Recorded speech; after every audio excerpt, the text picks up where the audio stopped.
També soy Paco Ferrando, l'entrenador del nou equip Lati-la-Vall de futbol femení. Què tal? Una nova experiència, no? Sí, una experiència nova, diferent a totes les que he tingut fins ara, en una il·lusió tremenda, i a veure què ens depara tot això. Com veus les xiques per la temporada que ve? Bueno, nosaltres el que anem a fer en elles, el treball que anem a fer en elles és fer una base molt forta, molt gran, i a partir d'ahí agarrar-nos poquet a poquet. No anem a tindre ninguna pressa. Per supost, en treure resultats deportius no va ser l'objectiu de nosaltres. Entonces anem a dedicar-nos a que es divertisquen, disfruten, perquè es divertisquen ensenyant-se a jugar a futbol. Entonces no podem oblidar que són persones que van a jugar a futbol i per tant anem a actuar així.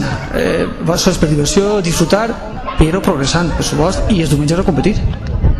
Ja han vist dos partits, jo no vaig estar al de Senyera, però sí, contra el Sueca vaig veure la primera part, que van tocar més el baló i jugant amb més crèdit i en conseqüència, però a la segona part el Sueca va veure millor plantat i ja ens va deixar un poquet. Bueno, ens vam apurar un poquet. Jo estava parlant en elles i ens vam apurar un poquet. Però no passa absolutament res, ens ha servit para bé, para donar-nos compte de lo que podem fer i lo que no tenim que fer. Entonces ens ha vingut de meravella. Els dos resultats de Senyera i així ens ha vingut molt bé, perquè pareixíem que eren les millors del món per treure un resultat positiu en Senyera i les pitjors per treure un resultat negatiu contra el Sueca, i no és així. O sea, el resultat és lo de menos. Entonces yo em quedé, per exemple, que la millor jugada del partit en Sueca contra el Sueca la vam fer nosaltres. Sí, de porteria va ser efectivament, combinada. I quasi. Entonces avui us estava dient que si són capaços de fer una volta és que són capaços de fer més voltes, ¿vale? Entonces una cosa en el cap, que n'hi ha que jugar i ja està, i no n'hi ha més problema que això. Sí, que el partit dura 90 minuts. No n'hi ha problema.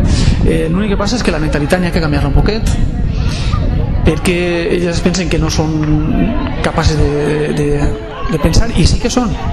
Entonces n'hi ha que aconseguir que elles pensen dins del camp de futbol, que elles es desenvolupen com a futbolistes dins del camp de futbol, i això ho aconseguirem. O sea, que pressa no tenim temps, tenim ganes, tenim il·lusió, hem aconseguit-ho. Bueno, pues enhorabona i sort. La sort necessitem, però més el treball, que és el que ens farà, segur.